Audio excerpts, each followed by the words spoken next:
தொடர்கிறது. அப்ப 17ஆவதா ஒரு சபதம் பண்ணினான். வாசுதேவனான நாராயணன். அந்த நாராயணனை வழிபடாமல் அங்க இங்க போய் விழுந்துட்டாங்களே, அவர்களுக்கு என்ன நரகமோ அந்த நரகம் எனக்கு வரும். ஏன்னா எல்லாரையும் ரட்சிக்கக்கூடிய நாயகன், ரக்ஷக தேவதையான நாராயணனை வாசுதேவனை விட்டு மற்ற தேவதைகளை வழிபட்டு இருந்தா சரி போயிட்டு இவன் இல்லாமல் யாரும் இல்லை என்று உணர்வு. அதனால அப்படி வழிபட்டவர்களுக்கு என்ன நரகம் உண்டோ அந்த நரகம் எனக்கு.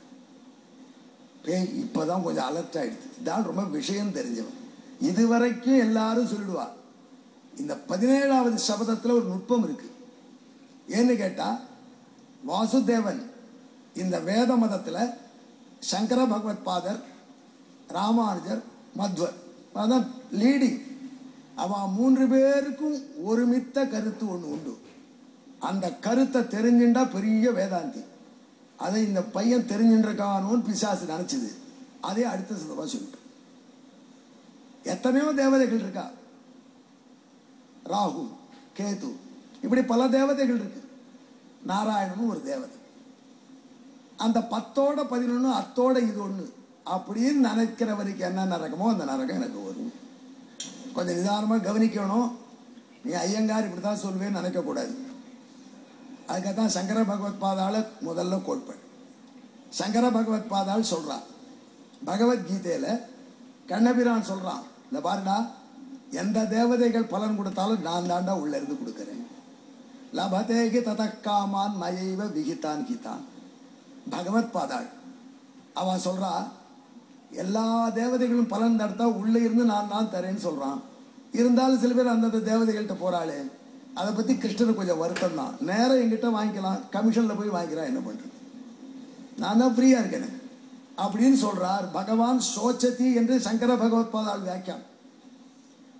ராமானுஜர், பகவத் பாதர், மத்வாச்சார் 3 பேரும் ஒரு இடத்துல ஒரே குவாலிபிகேஷன், ஒரு இடத்துல அக்ரி பாயிண்ட். அது என்ன, நாராயணனை என்று மோட்சந்திரவா யாரும் கிடையாது. அதில் பகவத் பாதருக்கோ ராமானுஜருக்கோ மத்வருக்கோ கருத்து வேற்றுமை கிடையாது. மனசுல வச்சுக்கோங்க. வேதம் என்று ஒன்று இருந்தால், அந்த வேதத்தின் விழுமிய பொருளை உணர்ந்தால் இது தெளிவாகும். என்ற 3 ஆச்சாரியர்களுக்கு இதுல கருத்து வேற்றுமையே கிடையாது. ஆகையினால்தான் நம்பாடுவான் சொல்றான், நாராயணனையும் மற்ற தெய்வங்கள் போல, ராகு போல, கேது போல அதுவும் ஒண்ணும் அப்படின்னு யார் நினைக்கிறானோ அவன் ஒரு நாளும் இந்த வாழ்க்கையை விட்டு விடுபட முடியாது. சம்சாரத்திலே சுழல வேண்டியதான். அப்படி சம்சார சுழற்சிங்கிறது பயங்கர நரகம். அந்த நரகத்துக்கு போவே பிசாசே நான் திரும்பி வரவில்லை என்றால் நான் எடுத்துடுத்து கையை பிசாசு. இந்த விஷயம் தெரிஞ்சவன் ரொம்ப பெரிய ஆளா இருக்கும். ஆகையினால இவனை நம்பலாம். சரி போயிட்டு வா, நான் உனக்காக காத்திருக்கிறேன் என்று பேச சொல்லித்து. இந்த 18 சபதங்கள் மனசுல பதிய வச்சுக்கோ. கடைசியில் சொல்லணுமா திருப்பி வேண்டாம், நோட்ஸ் எடுத்துட்டா எல்லாரும். ஆகையினால 18 சபதங்களை ரிப்பீட் பண்ண வேண்டாம். இன்றைய புராணத்தில் நிச்சயமா நீங்கள் மனதிலே பதிய வைத்துக் கொள்ள வேண்டியது 18 சபதம். அர்ஜுன சபதத்தில் ஒரு இன்ட்ரெஸ்டிங் சபதம் இருக்கு, சொல்றேன். அர்ஜுனன் சொல்றான், நாளை சாயங்காலத்துக்குள் நான் ஜெயத்ரதனை கொல்லவில்லை என்றால் குளிருக்கு நடுங்கின பிராமணனுக்கு என்ன நடக்குமோ அது வரும் எனக்கு. மற்றவெல்லாம் குளிருக்கு நடுங்கலாம், ஆனா பிராமணன் பிறருக்காக உழைக்க பிறந்தவனா. அதெல்லாம் மார்கழி மாசத்துல 4 மணிக்கு பச்சை தண்ணியில் குளிக்கணும். 4 மணிக்கு குளிக்க மாட்டேன் அப்படின்னு வெந்நீர் கீசர் கிட்ட போனான்னா அவனுக்குன்னு தனி நரகம் இருக்கும். அது வேற. நீ என்ன பண்றேன்னு கேட்கிறேடா, நான் ஒழுங்கா பச்சை தண்ணி தான் குளிக்கிறேன். காலங்காத்தால போய் வீட்டில் கிணறே வெட்டி வச்சிருக்க நடவாய் வந்து பார்க்கலாம், அதில் போய் மூழ்கிட்டு தான் வரும். இதெல்லாம் எதுக்கு சொல்றா புராணத்துல? இந்த கதைக்கு நடுவில் இந்த சபதங்கள் வரும்பொழுது உணர்ச்சி பூர்வமாக கேட்டா என்றைக்காவது ஒரு நாளைக்கு நமக்கு அது பயன்படலாம். நாமே நம்ம எரியாமல் நானே நானும் யாரோ தானும் மெல்ல மெல்ல மாறினேனாலும் மாறலாம். அதுக்கு தான் மாறு.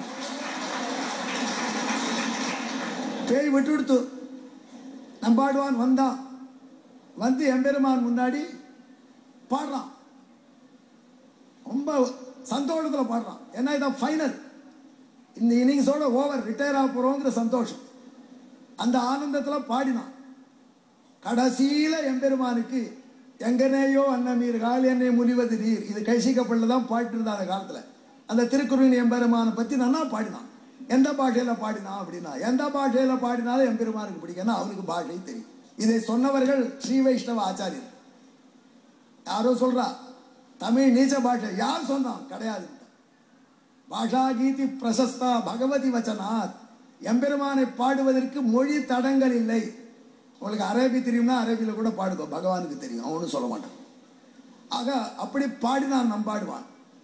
பாடிட்டு வேகமாக போறான். வந்ததை விட திரும்பி போறது ஸ்பீடாக போனான். ஏன் அப்படின்னா சீக்கிரம் முடிய போறது அப்படிங்கிற ஆனந்தத்தில் போனான். போகும்பொழுது எதிர்க்க ஒரு கிழவர் வந்தார். எங்கே போனாலும் ஒரு கிழவன் வந்துடும். இந்த கிழவன் எதிர்க்க போச்சு. ஏய் நம்பாடுவான், எங்கடா ரொம்ப வேகமாக போற அப்படின்னு கிழவன் கேட்டுது. இந்த கிழவனை பார்த்தா நம்பாடுவான். இந்த பக்கம் தான் போயிட்டு இருக்கேன், தோப்பு பக்கம் தான்.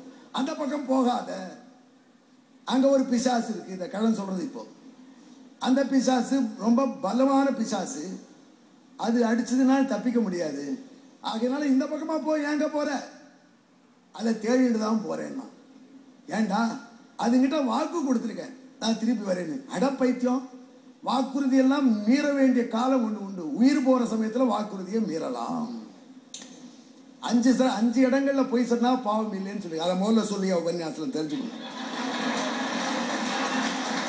சைக்கிள் பியூர் அகர்பத்தி வழங்கும் 11வது பக்தி திருவிழா ஒரு சிறிய இடைவேளைக்கு பின் தொடரும்.